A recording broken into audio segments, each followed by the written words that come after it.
வந்து உதயநிதி ஸ்டாலின் வந்து போஸ்டிங் கொடுத்துருக்காங்க. அது வந்து சரியா தவறா அந்த கட்சியில கொடுத்துருக்காங்க. ஸ்டாலினுக்கு அப்புறம் அவர் வந்து கூடுதலா பாப்பாரு அந்த பதவியை. சரியா தவறா? சரின்னு சொல்ல முடியாது, தவறுன்னு சொல்ல முடியாது. ஏன்னா இது அவங்களோட ஜெனரேஷன், அவங்களோட தலைமுறையா அவங்க எடுத்துட்டு வராங்க. அதனால அது நம்ம ஒன்னும் இது பண்ண முடியாது. ஆனா அடுத்தது யாருக்குன்னா புதுசா வாய்ப்பு கொடுத்தா நல்லா இருக்கும்னு நினைக்கிறேன். அப்படின்னு சொல்ல முடியாது. இப்ப விஜய் கூட தான் நிக்கிறாரு. இப்ப எங்களுக்கு பிடிக்கும். அடுத்தது வந்தா அவரு நல்லா செய்வாருன்னு நினைக்கிறோம். பார்க்கலாம் எப்படி இருக்குன்னு. அது வந்து அவங்களுக்குள்ள உதயநிதி ஸ்டாலின், மு.க. ஸ்டாலின் அப்படியே அவங்க இதுலயே வந்துட்டு இருக்கு. அவங்க கட்சியில எவ்வளவோ பேர் பாடுபட்டு இருக்காங்க. அவங்களுக்கு யாருக்காச்சும் கொடுத்துருக்கலாம். அவங்க இதுலயே வர்றதுனால கொஞ்சம் யோசிக்க வேண்டிய விஷயமா தான் இருக்கு. பிரச்சனைலாம் கிடையாது. தன்னோட இப்போ நான் ஒரு அரசாங்க வேலை தான் என் பிள்ளைங்க அரசாங்க வேலை தான் வாங்கி கொடுத்து ஆசைப்படுவேன். ஓகேங்களா? என்னோட உரிமை அது. அவங்க முதலமைச்சர் தான் அவங்க கலைஞர் முதலமைச்சர் வந்து முதலமைச்சர் ஸ்டாலின் கொடுத்தாரு. ஸ்டாலின் அவங்க பையன் கொடுத்தா தப்பு கிடையாது. இது மற்ற அரசியல் இது பன்னீர்செல்வம் பையன் கூட தேனி எம்பியா கிடையாது. ஓகேங்களா? எடப்பாடி பழனிசாமி பண்ணுவார். அது போல ஜெயலலிதா அம்மாவுக்கு வாரிசு கிடையாது, எம்ஜிஆருக்கு வாரிசு கிடையாது. அவங்க வந்து இயற்கை நம்ம அது வந்து ஆல்ரெடி எல்லாருக்கும் வருத்தான் அது. ஓகேங்களா? விஜய் மாநாடு படுத்துன்னு தெரியாது. விஜய் அரசியல் வந்திருக்காரு, வரட்டும், மக்களுக்கு நல்லது செய்யட்டும், அவ்வளவுதான். அரசியலுக்கு வந்து இது நல்லதான்னு கேட்டிங்கன்னா எனக்கு இல்லைன்னு தான் தோணுது. ஏன் அப்படின்னா அவங்க இன்னும் கொஞ்சம் நிறைய பாலிடிக்ஸில் இப்போ தான் வந்து புதுசாக வந்திருக்காங்க. இன்னும் கொஞ்ச நாள் இருந்துட்டு ஒரு சர்டைன் எக்ஸ்பீரியன்ஸ்க்கு அப்புறம் அதுக்கு அம்சமில்லையே அவங்க அப்பா, அதுக்கப்புறம் ஸ்டாலின், அதுக்கப்புறம் உதயநிதி ஸ்டாலின் அப்படியே வந்துகிட்டே இருக்கு.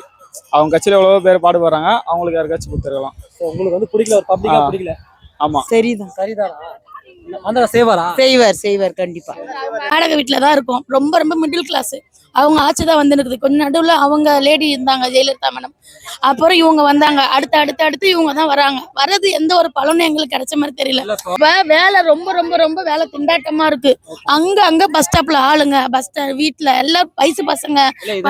நிறைய பேரு வெளி மாநிலத்துல வந்து நிறைய வட இந்தியா வந்தாங்க. அவங்க சொல்லதான் தாங்க முடியலண்ணா. எது வேலைக்கெல்லாம் போனாங்க. இப்ப வீட்டு வேலை கூட விட்டு வைக்க மாட்டேங்கிறாங்கண்ணா. மொழி தெரியல, வீடு கிடையாது, சாமான் செட்டு கிடையாது. ஒரு வீட்டு வேலைக்கு கூட எங்களால இப்ப போக முடியல. அதுலயும் அவங்கதான். இப்ப நாங்க 1000 ரூபாய்னா அவங்க 500 ரூபாய்க்கு செய்யறாங்க. அப்ப யார கூப்பிடுறாங்க? அவங்களதான் கூப்பிடுறாங்க. ஆனா திருன்னு ஓட்டாங்க, அதை பண்ணிட்டாங்க, இது பண்ணிட்டாங்க. இல்ல இப்போ போதை ஒழிப்பு சொல்லி நிறைய பேர் மாடு நடத்துறாங்க. தமிழ்நாட்டுல இருக்குதானே, இயற்கையாவே இருக்குதானே. படத்துல காமிச்சு திருப்பி நீங்க வரதே அதான் சொல்றேன்னா, மோஸ்ட்லி படத்துல நடி விஜய் கூட சொல்றேன். விஜய் கூட படத்துல சீரியல் பிடிக்கிறாரு. அது பிடிக்காம கூட இருக்கலாம். அவரு தப்பு தானே. ஓட்டு போடுங்க, ஓட்டு பிடிக்கணும். அவரு நான் ஓட்டு போட தெரியாது. என்னோட விஷயத்துல வரட்டும், வந்து நல்லது, மக்கள் நல்லது பண்ண சந்தோஷம் தான். எந்த அரசியல் கட்சி பாதிப்படையும் ஓட்டு? ஏடிஎம் கேடிஎம் தான் பெரிய கட்சியா இருக்கு. அவர் வரதால ஓட்டு பாதிப்படையுமா இல்ல பிஜேபி வளருமா? பிஜேபிலாம் தமிழ்நாட்டுல பிஜேபிலாம் வளராதுங்க. சான்ஸே கிடையாது. பிஜேபி தமிழ்நாட்டுல வளராது. பிஜேபி தமிழ்நாட்டுக்கு வந்தா கார்பரேட் கம்பெனிக்காரன் தான் வளர முடியும்.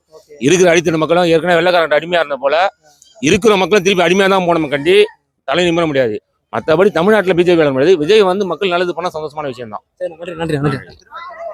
செய்திகளை உடனுக்குடன் தெரிந்து கொள்ள உடனே சப்ஸ்கிரைப் பண்ணுங்க.